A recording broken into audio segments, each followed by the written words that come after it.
Ayaw.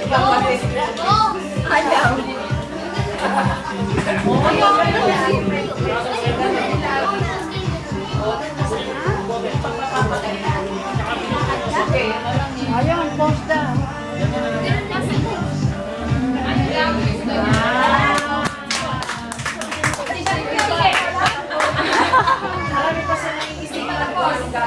Doon naman, papunta doon.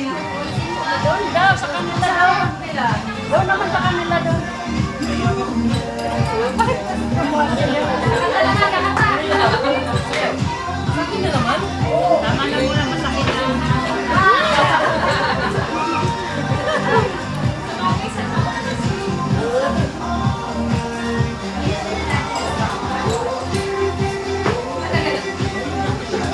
Tatapusin mo ba yan ng ganyan lang? Tama na, at masakit na ang bawa. Kung pumapalakpak yung baby, pumapalakpak na daw yung baby.